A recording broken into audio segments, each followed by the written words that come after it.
नमस्कार भक्तजनों, जन मित्रों में आपका स्वागत है जो कि हमेशा आपकी सेवा के लिए। तो केरला स्टेट का नीट रजिस्ट्रेशन फॉर्म निकल चुका है, यानी कि जो बच्चे केरला स्टेट से बिलोंग करते हो तो उनको ये फॉर्म भरना बहुत ही ज़रूरी है।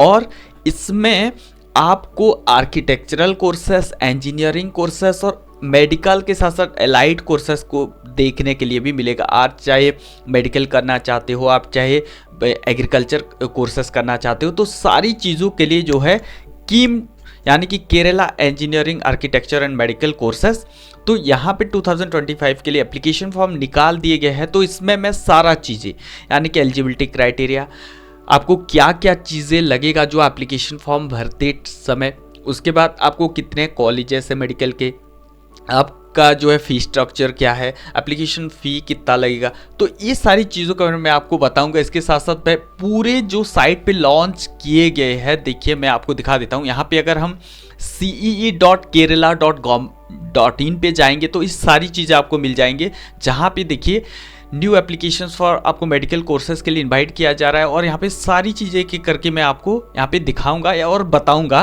कि आप लोगों को समझ में आए कि ये एप्लीकेशन फॉर्म एक्चुअली भरना किसको चाहिए, और बहुत सारी चीज़ों के बारे में हम लोग बातें करेंगे। तो यहाँ पे अगर हम पहले शुरू करते हैं प्रोस्पेक्टस से, तो यहाँ पे हम लोग नोटिफिकेशन से शुरू करेंगे। तो देखिए ये है 2025 प्रोफेशनल डिग्री कोर्सेस की आपके केरला। तो यहाँ पे आपको 20 फरवरी से एप्लीकेशन फॉर्म निकला हुआ है, और इसका जो लास्ट डेट है आपको मार्च 10 तक आपका एप्लीकेशन फॉर्म ये फिलअप कर सकते हो। उसके बाद एडमिट कार्ड डाउनलोड करने के लिए आपको अप्रैल में दिया जाएगा, और इंजीनियरिंग एंट्रांस आपका जो है 22 अप्रैल से लेकर 30 अप्रैल तक चलेगा, ठीक है। और ये सारी चीज़ें आपको यहाँ पे प्रोवाइड की गई है, और रैंक लिस्ट निकाला जाएगा जो बी फार्मा कोर्सेस के लिए, वो है आपको जून के आसपास, मई के आसपास, ठीक है। ये सारी चीज़ें आपको यहाँ पे मेंशन की गई है। और आपको अगर सर्टिफिकेट, डॉक्यूमेंट्स जो एडमिशन टाइम पे लगने वाली है वो है डाटा शीट बाय CEE, जो एग्ज़ाम आपने दिए हैं रहेंगी ये कॉमन एंट्रेंस एग्जामिनेशन। और आपको जो है certificate, proof of date of birth लगेगा, ओरिजिनल मार्कशीट्स, उसके बाद पास सर्टिफिकेट जो भी आप केरला गवर्नमेंट से पास आउट हुए हो 12, उससे सारी चीज़ें आपको जो है ओरिजिनल ऑल डॉक्यूमेंट जो आपने अपलोड किए थे सारे लगेंगे। तो ये था डिटेल अबाउट आपके डेट शीट। अब हम चलते हैं कीम के MBBS कोर्सेस में क्या होगा। यहाँ पे जो ये एग्ज़ाम, इसमें 2 एग्ज़ाम है, एक नीट का स्कोर लिया जाए, एक आपका नाटास का स्कोर लिया जाता है। तो यहाँ पे जो बाकी कोर्सेज के लिए होता है, बट नीट के थ्रू आप जो है बाकी सारी कोर्सेज कर सकते हो, जितने भी है आपका मेडिकल एलाइड कोर्सेस, तो ये सारी आप जो है कर सकते हो। लेकिन आपको अगर अलग कोर्सेज बी फार्मा में जाना है तो आपको ये एंट्रेंस एग्ज़ाम क्लियर करना होगा, अदरवाइज़ आप नहीं जा सकते, और केरला के डोमिसाइल होनी चाहिए। अदरवाइज आप अगर केरला स्टेट में किसी भी मेडिकल कॉलेजेस में जो जाना चाहते हो तो उसमें आपको एक चीज़ लगेंगे जो है 15% MCC काउंसलिंग से जा सकती है। तो यहाँ पे 2 चीज़ें हैं, एक है engineering B pharma course, pharmacy course, और एक मेडिकल कोर्स। तो जो बच्चे इस फॉर्म को फिलअप करेंगे वो है जो अंडर ग्रेजुएट इंजीनियरिंग कोर्स करना चाहते हैं डिफरेंट, और बी फार्मा साथ में करना चाहते हैं, तो उन लोगों को क्या करना पड़ेगा, रजिस्टर करना पड़ेगा, इस टेस्ट को देना पड़ेगा, और सेंट्रलाइज अलॉटमेंट प्रोसेस जो काउंसलिंग प्रोसेस होता है केरला की तरफ से, तो इसमें अटेंड करना पड़ेगा। तो ये तीनों प्रोसेस उन लोगों के लिए है जो UG इंजीनियरिंग और बी फार्मा कोर्स करना चाहते हैं, ठीक है। लेकिन MBBS और बाकी जितने भी सारे कोर्सेस, एग्रीकल्चर, वेटरनरी, फिशरीज और आपके आर्किटेक्चरल कोर्सेस होते हैं, तो यहाँ पे रजिस्टर तो करना पड़ेगा, लेकिन टेस्ट को नहीं देना पड़ेगा। आपको टेस्ट अपियर नहीं करना पड़ेगा, बिकॉज आप ऑलरेडी नीट अपियर कर रहे हैं, और जो आर्किटेक्चर में जाना चाहते हैं वो नाटा अपियर कर रहे हैं। तो इसीलिए इन दोनों का जो है स्कोर लिए जाएंगे, और आपको रजिस्टर करना ज़रूरी है। और उसके बाद कोई भी किसी भी तरीके का आपको CBT देने की ज़रूरत नहीं है, ओनली आपको सेंट्रलाइज अलॉटमेंट प्रोसेस पे जुड़ जाना है जब इसका नोटिफिकेशन निकलेगा, ठीक है। तो इंजीनियरिंग बी फार्मा कोर्स कर रहे हैं तो तीनों चीज़ आपको करना पड़ेगा, टेस्ट भी देना पड़ेगा, रजिस्टर भी करना पड़ेगा और काउंसलिंग प्रोसेस के लिए अपीयर भी करना पड़ेगा। लेकिन आप MBBS एग्रीकल्चर, वेटरनरी, फिशरी और आर्किटेक्चर कोर्सेस ले रहे हैं तो आपको ओनली रजिस्टर कर लेना है, और जब इसका काउंसलिंग प्रोसेस, अलॉटमेंट प्रोसेस निकलेगा वहाँ पे आपको जाके जो है रजिस्टर होना है। ठीक है, तो ये था डिटेल अबाउट आपके दोनों कोर्सेज के बारे में। अब अगर मैं इंपॉर्टेंट डेट्स की बात करूँ, ऑलरेडी बता चुका हूँ और एक बार बता देता हूँ, 20 तारीख को ये एप्लीकेशन फॉर्म ऑनलाइन हो चुका है और इसको आप जो है 10 मार्च तक फॉर्म फिलअप कर सकते हैं, और डॉक्यूमेंट्स अपलोड करने की जो लास्ट डेट है वो 15 मार्च है। और इसका वैसे तो MBBS वालों के लिए कोई भी एग्ज़ाम देना नहीं पड़ेगा, जो अंडर ग्रेजुएट इंजीनियरिंग और बीफार्मा कोर्सेज के लिए जा रहे हैं उनके लिए एडमिट कार्ड आपको 10 तारीख तक, 10 अप्रैल तक आ जाएगा, और 22 से लेकर 30 तक आपका जो है एग्जामिनेशन होने वाला है, CBT मोड टेस्ट। ठीक है, तो ये है इंपॉर्टेंट डेट्स। अब जो नीट है, नीट के बच्चे हैं तो उन लोगों को कुछ नहीं करना, बस रजिस्टर करके रखना है और आपको काउंसलिंग प्रोसेस पे अपीयर करना है। किसी भी तरीके का आपको जो है CBT मोड टेस्ट नहीं देने हैं, बिकॉज आपके नीट के स्कोर के थ्रू यहाँ पे एडमिशन लिया जाता है। तो 15% MCC से कर सकते हैं आप एडमिशन, और यहाँ पे अगर कोई केरला स्टेट, केरला डोमिसाइल के बच्चे तो उनको ये रजिस्ट्रेशन करना अनिवार्य है, ज़रूरी है। अदरवाइज वो 85, देखिए 15% काउंसलिंग MCC से होता है और आपका 85% ऑफ द काउंसलिंग जो स्टेट से आप बिलोंग करते हो उसमें होता है, 85% of the counselling state counselling होता है। तो यहाँ पे केरला का जो रूल है, यहाँ पे आपको कीम रजिस्ट्रेशन करना ज़रूरी है, अदरवाइज आप जो है इनके काउंसलिंग प्रोसेस में नहीं बैठ सकते। तो इसको जो है जितने भी सारे केरला के बच्चे हैं इसको वो लोग रजिस्टर ज़रूर करें, और जितने भी सारे बाहर के बच्चे हैं केरला से वो MCC के थ्रू जा सकते हैं, और प्राइवेट कॉलेज के लिए भी यहाँ पे जो है आप यहाँ से रजिस्टर कर सकते हैं। ठीक है, अब अगर हम एप्लीकेशन फ़ी की बात करें तो ओनली इंजीनियरिंग और ओनली बीफार्मा कोर्स करना चाहते हो तो आपको जनरल कैटेगरी के लिए ये पैसे लगेंगे। ठीक है, 875, और आपको SC कैटेगरी के लिए आपको 375, और ST कैटेगरी से बिलोंग करते तो कोई भी पैसे नहीं लगेंगे। इंजीनियरिंग और बीफार्मा बोथ करना चाहते हो तो 1125 रुपये, 500 रुपये SC कैटेगरी के लिए, ST में कोई भी पैसे नहीं। Architecture, medical, allied courses, agriculture सारे, मतलब इनमें से कुछ एक करना चाहते हो तो आपको 625 रुपये लगेंगे, 250 रुपये SC के लिए, और ST के लिए कोई भी पैसे नहीं। बोथ AC मतलब इंजीनियरिंग भी मेडिकल भी करना चाहते हो सारे तो आपको जो है 1125 और 500 रुपये लगेंगे। और B और C अगर आप इंजीनियरिंग विद बीफार्मा और आर्किटेक्चर, मेडिकल किसी भी कोर्सेस में आप जाना चाहते हो तो 1300 रुपये और 525 रुपये लग सकते हैं। और अब अगर आप आउट ऑफ द जो कि हो दुबई से तो डेफिनेटली आपको जो है 15,000 प्लस पैसे लग सकते हैं।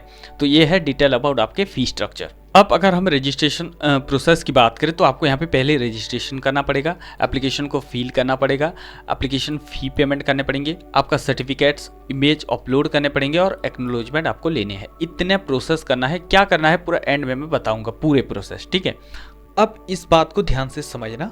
देखिए टोटल मेडिकल कॉलेजेस 33 है आपके केरला में, और यहाँ पे गवर्नमेंट में आती है 12 कॉलेजेस और इसमें सीटें है 1755। ठीक है, अब यहाँ पे जितने भी सारे सीटें हैं वो है 85% और 15% दोनों में डिवाइडेड है। एक कंडक्ट करवाता है स्टेट कोटा जो कि कीम, ये फॉर्म है, इसको भरना जरूरी है। ठीक है, कीम, और सेकंड आपको MCC। ठीक है, तो 15% के अंदर आता है MCC और कीम के अंदर आता है 85% कैटेगरी। तो जो केरला डोमिसाइल है वो इस फॉर्म को मैंडेटरीली भरे, और अगर इस फॉर्म को नहीं भरे तो 85% सीट आप नहीं ले पाएंगे। ठीक है, तो यहाँ से अप्रोक्सीमेटली अगर देखा जाए तो 250 से ज़्यादा सीटें MCC के अंदर आता है, बाकी जितने बचे आपको 85% टोटल बाकी जितने भी सीट है कीम से भरे जाएंगे। तो ये बात को समझ लीजिए। अब 12 मेडिकल कॉलेजेस में 1755 सीटें हैं। अब आते हैं प्राइवेट मेडिकल कॉलेजेस की तरफ। अब देखिए यहाँ पे 20 मेडिकल कॉलेजेस है प्राइवेट जो कि सेल्फ फाइनेंसिंग बॉडी है, इसको कोई भी किसी भी तरीके का आपको गवर्नमेंट से सहायता नहीं है, और यहाँ पे 2850 सीटें हैं और इसका जो है 70% ठीक है, 70% सीटें भरे जाएंगे आपके स्टेट कोटा यानी कि केरला स्टूडेंट के लिए, और 15% आपको भरे जाएंगे एमसीसी के थ्रू, जो कि यहाँ पे एमसीसी कंडक्ट करवाता है 15%, और 15% एनआरआई कोटा। तो यहाँ पे समझने वाली बात ये है कि आपको ये सीटें जो 15% एनआरआई कोटा की सीटें रही, इसके लिए बाकी स्टेट एप्लीकेबल है, बाकी किसी के लिए कोई भी स्टेट एप्लीकेबल नहीं है, ओनली ये सीट के लिए एप्लीकेबल। लेकिन यहाँ पे एक दिक्कत है। क्या है दिक्कत? जो केरला का स्टूडेंट है, प्राइवेट मेडिकल कॉलेजेस में पढ़ रहा है, ठीक है, तो इसको सालाना यानी कि एक साल में 7 से 8 लाख रुपए देने पड़ेंगे। अगर आप एनआरआई, मान लीजिए कि कोई बाहर का स्टेट, कोई गुजरात से बिलोंग करता है और वो ले जाता है एनआरआई कोटा सीट, उसको मिल जाता है, ठीक है, तो यहाँ पे आपको प्राइवेट मेडिकल कॉलेजेस में जो सीटें मिली 15% से, यहाँ पे सालाना आपको 1 CR यानी कि अगर मैं बताऊं तो 1 करोड़ रुपए लगेंगे आपको टोटल मेडिकल करने के लिए, ठीक है। बट अगर मैं प्राइवेट कॉलेज केरला का डोमिसाइल हूँ तो आप जो है 40-45 लाख रुपए में टोटल MBBS कोर्स कर सकते हैं। तो ये जो है आपको फ़र्क देखने के लिए मिलेगा, ठीक है। तो इसके लिए आपको जो है 1 CR 1 करोड़ रुपए तक लग सकते हैं। तो अगर आप अफोर्ड कर सकते हैं और डेफिनेटली भर दीजिए, यहाँ पे बहुत हाई चांसेस है आपको सीटें मिल जाएंगे, ठीक है। और अगर आप केरला का डोमिसाइल है, प्राइवेट कॉलेज में पढ़ना चाहते, 40-45 लाख रुपए आपका बजट है, तो आप जाके ज़रूर पढ़ सकते, इस फॉर्म को भरिए। और यहाँ पे और एक ध्यान देने वाली बात कि अगर आप पैसे नहीं दे सकते, डेफिनेटली आप इस फॉर्म को भरिए ही मत, ठीक है। आप इस फॉर्म को भरिए ही मत। आप जो है एमसीसी के थ्रू ले सकते हैं 15%, कोई दिक्कत की बात नहीं है। अब यहाँ पे डीम्ड यूनिवर्सिटी है, एक है जो कि है अमृता स्कूल ऑफ मेडिसिन जो कोची में है, और यहाँ पे 100% सीटें एमसीसी के थ्रू भरे जाएंगी जो कि 150 सीटें हैं, ठीक है। तो ये है पूरे डिटेल अबाउट आपके सीट स्ट्रक्चर। तो यहाँ पे अगर हम देखें तो देखिए टोटल 12 मेडिकल कॉलेजेस में आपको 1755 सीटें यहाँ पे देखने के लिए मिलेंगे। ज़्यादातर जो है सीटें देखने के लिए मिल रहा है आपको कजिकोड़े, और आपको गवर्नमेंट मेडिकल है तिरुवनंतपुरम। तो बाकी यहाँ पे 110, 250, 100 सीटें, 100 ऐसे ही आपको देखने के लिए मिलेंगे। अगर हम यहाँ पे देखेंगे प्राइवेट मेडिकल कॉलेज जो कि 20 है, यहाँ पे देख रहे होंगे, तो 2850 सीटें टोटल कुल मिलाकर। और आपको यहाँ पे अगर हम डेंटल कॉलेजेस की बात करें तो डेंटल कोर्स करना चाहते हो तो गवर्नमेंट मेडिकल कॉलेजेस में आपको 300 सीटें देखने के लिए मिलती है, और प्राइवेट मेडिकल कॉलेज में आपको 1670 सीटें आपको देखने के लिए मिलेंगे। तो ये सारे थे डिटेल अबाउट आपके कॉलेजेस। अगर हम एलिजिबिलिटी की बात करें तो देखिए, अगर हम एकेडमिकली देखें तो 50% मार्क्स आपकी होनी चाहिए फिजिक्स, केमिस्ट्री, बायोलॉजी में, ठीक है, और आपको इंग्लिश इंक्लूड करके।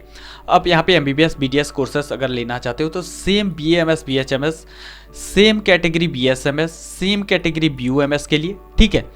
और एग्री कोर्सेस के लिए अगर आप जाना चाहते हो तो same category for agri courses. सारी चीज़ों के लिए आपको यहाँ पे 50% लग रहा है, ठीक है। और अगर आप एज के बारे में अगर हम बात करें तो एज क्राइटेरिया आपको 17 ईयर्स, ठीक है, 17 साल हो जानी चाहिए। आपको यहाँ पे देखने के लिए मिलेगा 17 साल हो जानी चाहिए 31 दिसंबर 2025, यानी कि जब आप एडमिशन ले रहे हैं तो आपको 17 साल हो जानी चाहिए। अब यहाँ पे अगर हम रिजर्वेशंस की बात करें तो यहाँ पे 3 कैटेगरी मिलेंगे, एक Keralite, non Keralite, category 1, category 2। तो कौन है केरलाइट? जो कि केरला डोमिसाइल से बिलोंग करते हैं वो है केरलाइट। और नॉन केरलाइट कैटेगरी 1 यहाँ पे मेंशन किया गया है जो कैंडिडेट कोई भी उसका पेरेंट्स गवर्नमेंट सर्विस डिफेंस में है, केरला में पोस्टेड है, तो वो जो है इस कैटेगरी को ले सकता है। और जो कि जिसके son daughter non Keralite parents से है बट वहाँ पे गवर्नमेंट को सर्व कर रहे हैं केरला के, तो वो 2 साल काम किए तो वो भी ले सकता है। तो ये है। और कोई भी अगर 5 साल पढ़ाई किया है उसके दौरान 12 ईयर्स ऑफ ही स्टडी, जब 12 का था तो वो भी इस कैटेगरी में आते हैं। ए कैंडिडेट हुई not Kerala origin but was undergone his school study from Kerala, जो कि आर्ट से लेकर इंटरमीडिएट कोर्सेस वहाँ पे किया है तो डेफिनेटली वो कैटेगरी 1 में आएगा। और ये दोनों कैटेगरी से जो परे है वो है आते हैं केरला नॉन केरलाइट कैटेगरी 2, ठीक है। तो यहाँ पे क्लियरली मेंशन किया गया है 15% of the seats of admission student to MBBS BMS courses self financing college in Kerala set apart for the allotment of the candidate respective of their domicile as per the rank list prepare by the commissioner of the entrance examination on the basis of the NEET 2025 conducted by NTA। तो इसी के हिसाब से आपको 15% सीटें मिल जाती हैं, ठीक है। तो ये था डिटेल अबाउट आपके रिजर्वेशंस कैटेगरी। अब आते हैं यहाँ पे क्या क्या चीज़ों की ज़रूरत है इस फॉर्म को अप्लाई करने के लिए। अगर आपके पास कंप्यूटर सिस्टम है तो अच्छा है, नहीं तो मोबाइल से भी कर सकते हैं डेफिनेटली। आपके पास एक मोबाइल नंबर और ईमेल आईडी होनी चाहिए। उसके बाद प्रोस्पेक्टस मैंने आपको पूरे तरीके से बता दिया है। अब फोटोग्राफ सिग्नेचर होनी चाहिए 1 से 100 KB के अंदर। कैसे बनाना है मैं ऑलरेडी वीडियो बना चुका हूँ, उसको जाके देख लीजिए, आपको समझ में आ जाएगा। किसी भी तरीके का आपको जो है यहाँ पे 150 से 200 पिक्सल लेना है किसी भी एडिटिंग सॉफ्टवेयर में, और उसका एक आपका अच्छे से फोटो का बैकग्राउंड रिमूव करके उस पर डालना है, व्हाइट बैकग्राउंड दे देना है, सेट कर लेना है अपने हिसाब से, उसको सेव कर लेना है JPG फॉर्मेट में। अब यहाँ पे सिग्नेचर का भी सेम है, 150 से 100 पिक्सल का एक हाइट विड्थ ले जाना है और वहाँ पे सिग्नेचर अपना डाल देना है, और कॉलर सिग्नेचर होनी चाहिए और बैकग्राउंड व्हाइट होनी चाहिए। उसके साथ अगर आपको स्कैन करना नहीं आता तो एक सिग्नेचर ले जाना सिंपल सा जो है व्हाइट पेपर में, उसको स्कैन कर लेना। एक PDF है प्ले स्टोर में जो कि है आपको नोट ब्लॉक नाम से, और उसको कॉलर में स्कैन कर लेना। उसको लेके आपको जो है पूरी तरीके से व्हाइट आ जाएगा, उस पेपर पे सेट कर लेना। सेट करने के बाद आपको जो है सिग्नेचर भी बन जाएगा। उसके बाद जितने भी सारे सर्टिफिकेट है उसका PDF फॉर्मेट बनाना नहीं आता, JPG में उठा लीजिए। अप्रोक्सीमेटली 500 KB के अंदर रखिए। अगर नहीं हो रहा है इमेज कंप्रेसर में जाके उसको सेट कर लीजिए। सेट करने के बाद आपको जो है जितने भी सारे सर्टिफिकेट्स है उसको ilovepdf.com पे जाके उसको PDF बना लीजिए और उसका नाम दे दीजिए class X certificate, proof of nativity और proof of date of birth, ये मैंडेटरी है। बाकी सब जितने भी सारे हैं वो आपका ऐसे नॉर्मल इनकम सर्टिफिकेट्स वगैरह अदर सर्टिफिकेट्स वो नॉर्मल है। उसके बाद आपको एप्लीकेशन फ़ी लगेंगे और इसके साथ साथ आपको ये सारी प्रोसेस कंप्लीट करने होंगे, जैसे कि रजिस्ट्रेशन, एप्लीकेशन फॉर्म, पेमेंट और आपका इमेज और सर्टिफिकेट और एक्नोलॉजमेंट। इतने सारी प्रोसेस से आपका जो है एप्लीकेशन फॉर्म कंप्लीट हो जाएगा। अब अप्लाई कैसे करना है आपको मैं यहाँ पर दिखाता हूँ। अप्लाई करने के लिए इस सारे प्रोसेस पे जाना पड़ेगा। पहले आपको जो है इस साइट को ओपन करना पड़ेगा। आपको इस साइट को ओपन करना पड़ेगा KIM 2025, और आपको यहाँ पे आ जाएगा कुछ इस तरीके से साइट आ जाएगा। आपको यहाँ पे रजिस्टर हियर पे क्लिक करना है और आपको यहाँ पे पूरी तरीके से मेंशन है। आपको यहाँ पे टिक लगाना है, ठीक है। टिक लगाने के बाद आपको यहाँ पे प्रोसीड फॉर रजिस्ट्रेशन पे आ जाना है। तो यहाँ पे रजिस्ट्रेशन करने के लिए इतने सारी चीज़ों की ज़रूरत है। जैसे कि आप आएंगे तो आपको यहाँ पे पूरे तरीके से सारी चीज़ों को टिक लगा के प्रोसीड टू रजिस्ट्रेशन करना है। जैसे भी प्रोसीड टू रजिस्ट्रेशन करेंगे आपको इतने सारी चीज़ें लगेंगी। आपका नाम, date of birth, mobile number confirm करना है, ईमेल एड्रेस कंफर्म करना है, आपको पासवर्ड कंफर्म करना है, कोड देना है जो यहाँ पे लिखा रहेगा, रजिस्टर पे क्लिक कर देना है। जैसे ही रजिस्टर पे क्लिक करोगे आप सारी चीज़ें आपको यहाँ पे मेंशन होके आएगा कुछ इस तरीके से। आपका देखिए ईमेल एड्रेस, आपका नेम, डेट ऑफ बर्थ और मोबाइल नंबर, और कंफर्म करना है। कंफर्म करने के बाद आपको यहाँ पे OTP आएगा। OTP जो आपने मोबाइल पे आएगा उसको दे के आपको सबमिट पे क्लिक करना है। अब आपका एप्लीकेशन फॉर्म कुछ इस तरीके से जनरेट हो जाएगा। अब इस फॉर्म इसको जो है आपको प्रोसीड टू फिल सेक्शन पे जाना है, और प्रोसीड टू फिल सेक्शन पे आपको यहाँ पे कौन से कोर्सेज के लिए जाना है यहाँ पे चूज़ करना है। कौन से कोर्सेज के लिए, अगर मल्टीपल कोर्सेज के लिए तो मल्टीपल फी लेगा, मैं पहले ही ऑलरेडी बता चुका हूँ। तो यहाँ पे मान लीजिए कि कोई मेडिकल कोर्सेज करना चाहता है तो यहाँ पे चले जाना NEET UG 2025। उसके बाद आपको जो है एग्जामिनेशन जो है प्रायोरिटी सेंटर देना है, कहाँ पे आप एग्जामिनेशन सेंटर चूज़ करना। उसके बाद 7 प्रोसीड पे क्लिक करना, और यहाँ पे सारे जेंडर, नेटिविटी, आधार कार्ड नंबर सारी चीज़ें देना। जैसे अपना जो है जेंडर, नेशनलिटी, नेटिविटी, आधार कार्ड नंबर और अपना जो है फादर मदर डिटेल सारी चीज़ें देने के बाद से प्रोसीड पे क्लिक करना। परमानेंट एड्रेस देना, ठीक है, कम्युनिकेशन एड्रेस देना। उसके बाद एकेडमिक डिटेल्स भी आपको जो है कौन से क्वालिफाइंग एग्जामिनेशंस आपको जो है पास्ट और अपीयरिंग यहाँ पे देना है। उसके बाद आपका बोर्ड देना है, रजिस्ट्रेशन नंबर देना है, क्वालिफाइंग एग्जामिनेशन। उसके बाद यहाँ पे स्टडी संस्कृत +2 लेवल यस और नो वो आपको देना है। उसके बाद have you applied KEAM for your, अगर आप एक ड्रॉप आउट अगर आपने अप्लाई किया तो यस करना, अदरवाइज आप जो है नो करके सेव एंड प्रोसीड पे क्लिक कर सकते हैं। और जैसे ही क्लिक करोगे आपका जो है कम्युनिकेशंस ऑफ फादर वगैरह देना है सेव। उसके बाद यहाँ पे कुछ अगर स्पोर्ट्स कोटा है, एनसीसी, एग्रीकल्चर जो भी है आपको यहाँ पे यस करना है, अदरवाइज आप जो है नो करके प्रोसीड कर सकते हैं। और माइनॉरिटी कोटा, क्रिश्चियन, मुस्लिम अगर जो कैटेगरी से बिलोंग करते हैं तो यस करेंगे, अदरवाइज आप नो करके कर सकते हैं। क्लेम फॉर एनआरआई कोटा जैसे कि मैंने बताया कि आप मान लीजिए एनआरआई कोटा क्लेम करना चाहते हो तो डेफिनेटली आप यहाँ पे यस करेंगे तो वो 15% सीट ले सकते हो, अदरवाइज आप नो करके प्रोसीड कर सकते हैं। ऐसे ही करके आप आगे आ जाना। उसके बाद अपना annual family income, revenue, district सारी चीज़ यहाँ पे मेंशन करना, सेव एंड प्रीव्यू पे क्लिक करना। क्लिक करने के बाद अपना जो है अकाउंट डिटेल्स यहाँ पे मांगेगा, यहाँ पे सेव एंड प्रोसीड करना। सारी चीज़ें देने के बाद आपको कुछ इस तरीके से एप्लीकेशन फ़ी पेमेंट करना पड़ेगा। तो जितने भी सर मान लीजिए कि 2000 रुपये आपको ऑनलाइन पेमेंट पे चले जाना है। करने के बाद आपको यहाँ पे सिग्नेचर और सर्टिफिकेट के लिए मांगेगा, जैसे कि फ़ोटो बनाया गया है 200 पिक्सल 150 ऐसे ही बना देना। कुछ इस तरीके से वाइट बैकग्राउंड रहेगा, फ़ोटो कलर वाला होनी चाहिए और 80% आपका जो है फेस होनी चाहिए। इसके बाद आपका सिग्नेचर कुछ इस तरीके से बनाना, लेकिन सिग्नेचर को सीधे रखना। उसके बाद 100 पिक्सल 150 पिक्सल का ये करना। उसके बाद आपको फाइल चूज़ करके अपलोड कर देना।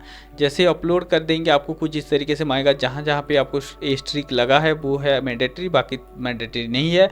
आप जो है यहाँ पे date of birth certificate 10th का दे सकते हैं, प्रूफ ऑफ नेटिविटी केरला दे सकते हैं, केरलाइट, नॉन केरलाइट जिस भी कैटेगरी से आते हैं आपको यहाँ पे मेंशन करना पड़ेगा। और क्लास एक्स सर्टिफिकेट, ठीक है, आपको 10th का सर्टिफिकेट देना पड़ेगा और यहाँ पे प्रूफ ऑफ नेशनलिटी के लिए 10th का सर्टिफिकेट देना पड़ेगा। तो ये यहाँ पे 10th का सर्टिफिकेट दे सकते हैं और आप जो है आधार कार्ड भी दे सकते हैं आईडी प्रूफ के लिए। ऐसे देने के बाद आपको ये सारी चीज़ें मैंडेटरी नहीं है, आप दे सकते हो, अदरवाइज नहीं भी दे सकते।